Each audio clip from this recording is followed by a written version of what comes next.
पहले एक वीडियो हमने की टर्म्स जो थे संगम डायनेस्टी के, संगम काल के, उसके बारे में बनाया था। कुछ चीज़ें उसमें बाकी रह गई थी, हम इसमें कवर कर लेते हैं। जैसे एक ये वाला हम लोग कनेक्ट नहीं कर पाए थे उसमें कि वन और धोबी। देखो, मैं आपको 2 चीज़ें बना रहा हूँ। तो वन जो वर्ड है, ये 2 चीज़ों के लिए इस्तेमाल किया जाता है, एक जल के लिए और एक वन यानी कि जंगल के लिए, ठीक है? तो अब जैसे आपको कहेंगे कैसे, जैसे वनज, तो वनज का मतलब होता है जो वन में जन्मा, वन का मतलब है जल में जन्मा, तो वनज पर्यायवाची होता है किसका, कमल का। तो वन कभी भी हमें लिख कर दिखता है तो हम ऐसे देख सकते हैं कि या तो वो जल से कनेक्ट होगा या वन से। तो जैसे वन नार, वन में रहने वाला नार, धोबी, तो जल का जो संबंध है, धोबी को ये बताओ जल से काम रहता है कि नहीं होता, कपड़े कहाँ धुलता है, वन में, वननार। तो ऐसे याद रखना, ठीक है? तो वननार यानी कि धोबी। इसके अलावा एक ये वर्ड देखेंगे, नैपर, कनप्पर। कनप्पर मतलब होता था माइटी फोर्ट्रेस, ऐसे बड़े, मतलब बहुत ही ज़्यादा मजबूत सुरक्षा के लिए जो किले बनाए जाते थे, उनको कनप्पर कहा जाता था संगम काल में। प्रोस्टिट्यूट को मैंने आपको बताया था, प्रोस्टिट्यूट्स को कभी गैयार बोला जाता था और परतियार बोला जाता था, ठीक है? मैंने ये भी बताया था, तो याद रखना कि कभी वर्ड आ जाएगा तो ये कभी ना प्रोस्टिट्यूट्स के लिए है, ना कि महिला गायकों के लिए। विमेन बार्ड्स जो थी उनको विडालियर बोला जाता था, याद रखना।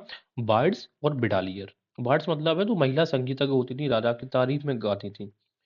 अच्छा, अब याद कैसे करेंगे, देखो, कभी ना वो जो प्रोस्टिट्यूट्स होती हैं वो इतनी उस समय इतनी विद्वान थी, वो भी कवि के समान थी, ठीक है? और परतियार, जैसे पतुरिया बोलते हैं हम, परतियार बोलते हैं, ऐसे याद रखना।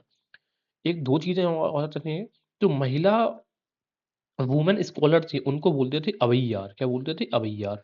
और जो महिला जो विडालियर किसको बोलते थे? विडालियर बोलते थे महिला गायकों को। महिला गायकों को विडालियर, महिला विद्वानों को, विदुषियों को, विद्वान नहीं कहेंगे, महिला विदुषियों को अवैयार, और प्रोस्टिट्यूट्स को कवैयार या फिर परतियार। एक चीज़ याद रखना है कि जो महिलाएँ थीं उस समय जो भी काम होते हैं, वो सब में एंगेज थी। सिर्फ़ वीविंग नहीं करती थी। वीविंग का मतलब है बुनाई, यानी कि women were not engaged in weaving. इसके अलावा घटका बता चुका था। हाँ, ये ज़रा देख लेते हैं। कड़मै राजा का भाग था, अवनम बाज़ार बताया था पहले भी। अग्राटिका यानी कि ये मलमल था। अग्राटिका क्या था? एक तरीके का मलमल था, जो अगर मलमल मिल जाए, ऐसे याद रखेंगे कि तो अगर आ जाएगा तो अगर मलमल। और नीपियारू क्या था? ये पोर्ट हुआ करते थे।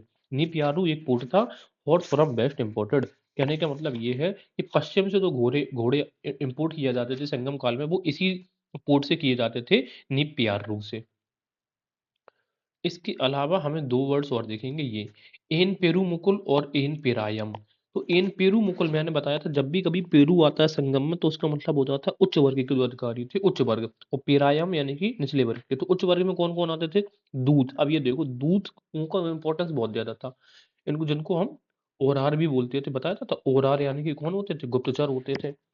इसके अलावा अमईसार यानी कि मंत्री होते थे, पुरोहित भी इसी वर्ग में आते थे, और सेना नायक भी इसी वर्ग में आता था, यानी कि जो हायर क्लास ऑफिसर्स थे उनको एन पेरूमुकुल में रखा गया है। और पेरायम यानी कि जो सेकंड क्लास था, उनमें किसी नौकरशाह को रखा गया, ब्यूरोक्रेट्स को।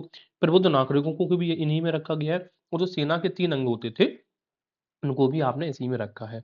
और सेना को पदय बोलते थे, जो पद, मतलब पदों के भरोसे चलते थे, यानी कि पद का मतलब होता है जो पैदल चलने वाले लोग थे, उन्हीं को तो सेना बोलेंगे। तो पदय मतलब कि सेना। तो ये कुछ चीज़ें बाकी रह गई थी जो हम लोगों ने कवर कर लिया है, बाकी ये सब चीज़ें हमने अपने ऑलरेडी कवर की हुई हैं। Thank you.